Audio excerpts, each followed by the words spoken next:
Good evening, ladies and gentlemen. I'm meadsy69. Welcome back to some OP replays. Yes, some OP replays for you. We have two replays, the T57 and the Object 260. Yes, both decent tanks. The Object 260 is sort of falling down the pecking order as for heavies in tier 10, but I still like the tank, and the next battle just will showcase it can still perform in the battlefield. But first up, we have the T57 Heavy. Of course, it is the USA auto loader, and in fact it's a very good tank. Now, the thing with auto loaders, I always say it, is when you are shooting, when you are firing your gun, because it's an auto loader that does sort of quite a bit of damage, you're looking at 12 to 1300 damage per magazine. You can really, as long as you don't miss or as long as you don't bounce, you can really pump up that damage very quickly, and to the point where you're not even sure how much damage you've got. Like, what I mean is, at the end of the game, you might feel that you've done about 3k, but in fact you've done 5k. And the same is like when you feel you've done sort of around 2k, 2.5k, you've done sort of 4.5k, and you're like, how have I done that much damage? And you can really build up that damage. Of course, because it does have that long reload, when you're on the reload, you have to have that protection. You have to have cover. Otherwise, you're just going to get absolutely blasted. You're going to get ripped apart. But our T57 here has a little bit of backup, so it's not too bad. But he does have a 60 TP in front and a few other tanks. But he does get a nice bounce there from that 60 TP. So before you know it, that is 2 magazines, and he's on 2.5k damage. So even if he dies now, he's still done the average damage for this tank, which is still pretty good. But of course, he's not done yet, because he's still full hit points, and there's still 7 tanks left alive. And there's a lot of red tanks around this area. Not many green tanks. They are all coming around, but there's a lot of red tanks around this area. So he's got 1 shell, 2 shell, 1 more shell, and he goes into that 60 TP, bringing him now down to a 1 shot. And there we go again, 3.6k damage. Now it's going to get a little bit easier for his team, because the E100 has arrived. The E75 does, however, die, but at least he managed to take out the Conqueror at the same time that the Conqueror manages to take out him. So that's 1 tank less to deal with, and he is going to take care of that 60 TP. He's got 1 shell left. Can he fire into the FE? No, he can't. Instead, he's going to go into the IS-8, bringing him now down to a 2 shot. But it is now a 4 versus 5. If he just sticks with the E100 here, anything is possible, because they are both full hit points, and they've got a lot of hit points. And like I said, it doesn't feel like he's done a lot of damage, but he's still already on 4.1k damage. That's a decent amount of damage. Unfortunately, bounces the shot there, but he is going to get the second shot. But he does take a nasty shot from that IS-8. No, I wouldn't say nasty, but it was still a bit of damage done that he could have done with not taking that. So now it is a 4 versus 4. If he needs to stick with the E100 here. Now there are 2 enemy tanks in the sort of the spawn area. I think maybe the Emil might be AFK. I'm not 100% sure, but I haven't seen him move. So he is going to push back towards the spawn area, and maybe whilst the Vickers is now going for the AFK, if he is AFK, he can farm this Vickers. Now, this is what you shouldn't do. Now, I don't mind going for AFKs, and I've always said it. If that's the only choice, then do it, because that tank could eventually come back alive, and it could change the outcome of the game. So don't always just sit there and go for the easy damage. There is a time and place to go for an AFK, and right now is not time to go for an AFK when there are other tanks around. He could have dealt with he could have dealt with the TVP, or he could have gone and dealt with the E100, but no, he decided to farm up an easy bit of damage, and he pays the price, because he doesn't even kill the AFK. So our guy here has now done 5.9k damage. 5.9k damage already. He's done, there goes my battery. He's already done a decent job. He's already done a decent job, even if he was to die now. Now, it's still a 4 versus 2, but of course they do have an AFK, so you have to take him out of the game, and the TVP is quite low hit points as well. He's a 1 shot to basically both of these tanks. So the FE4005 and the mouse is remaining. Now, we know that the FE4005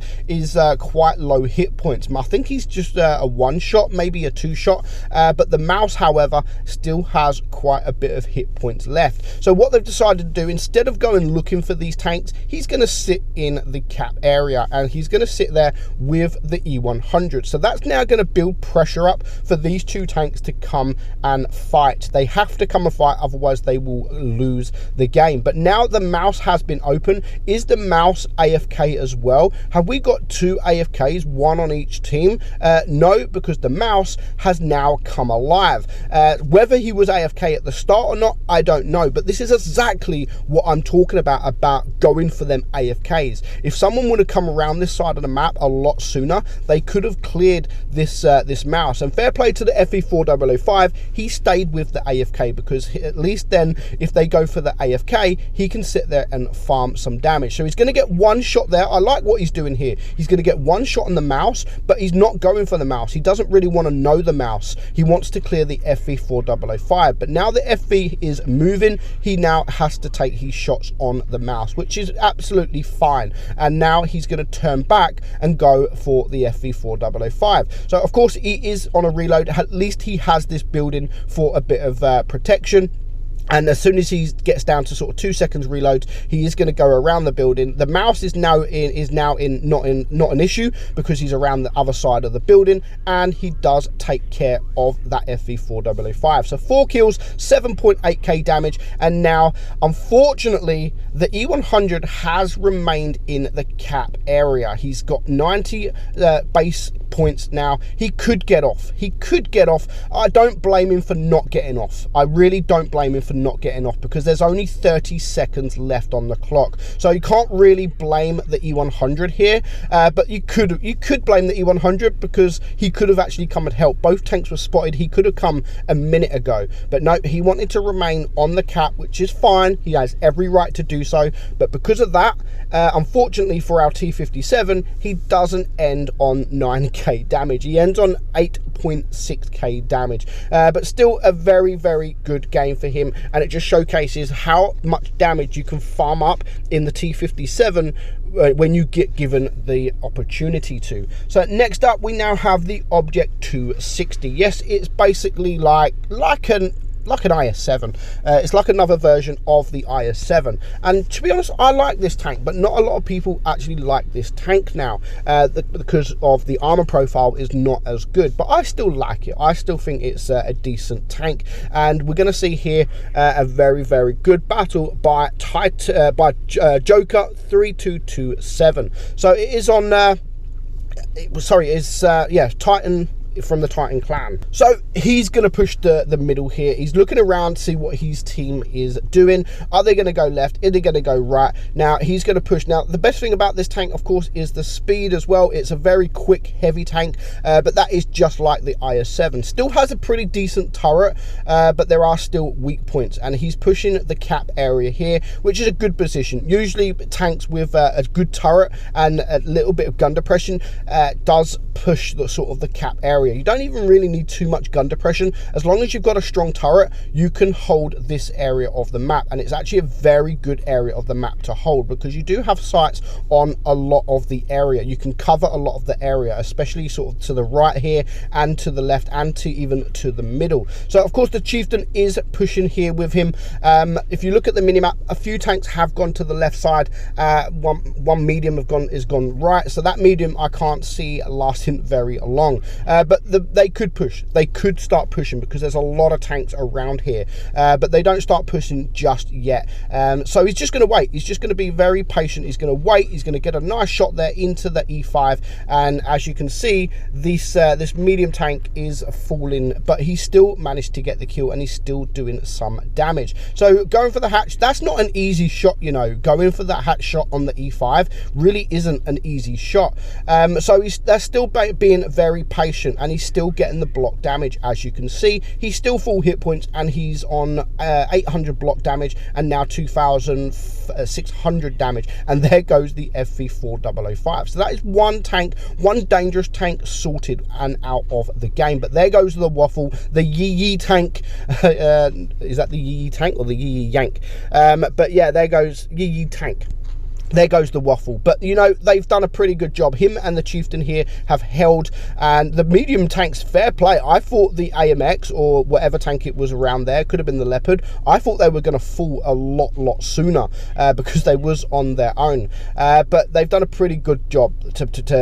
Everyone's done, the whole team really have done a pretty decent job. And now the E75 is isolated. There goes the leopard PTA from the T62A, and there goes the chieftain Mark 6. So he's going to get behind, and he wants this E75 to turn to him now, because as soon as he turns, then our guy in the AMX can actually come out and get a bit of damage. And you can see him trying. Fair play to the E75. He knows he's screwed. There's no point him going for the Object 260 because he's full hit points. He may as well go for the one shot, and he did that. There was nothing he could do, but well played again, especially for that AMX 30. So still full hit points now from our Object 260, and he's on 5k damage. It is now a 3 versus 3. You can see a tank up there, that is a one shot. You can see a tank there, the Super Conqueror is still full hit points, and there is a waffle somewhere. So now it's a 3 versus 2. The 60 TP is very low hit points, the AMX is very low hit points, so we're gonna have to rely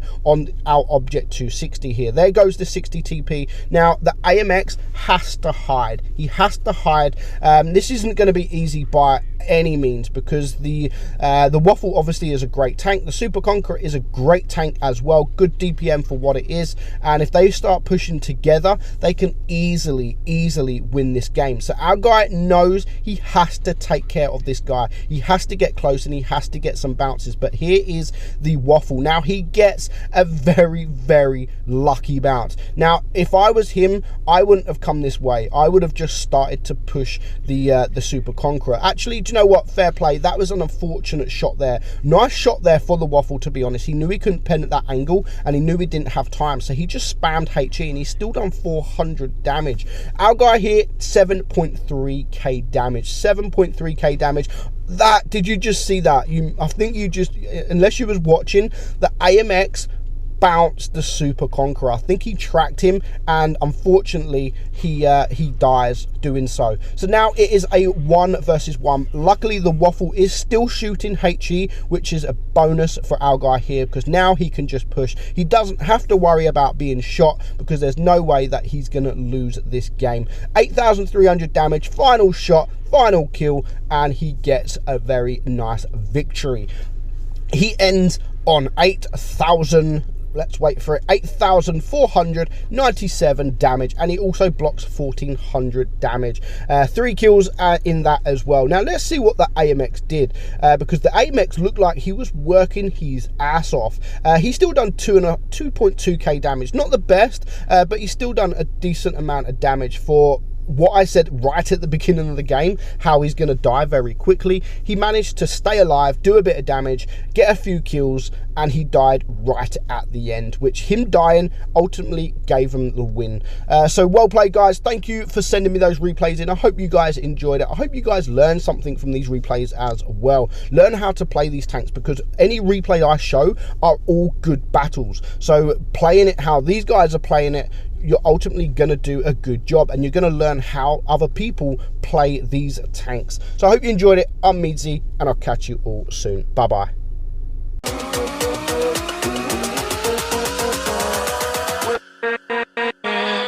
With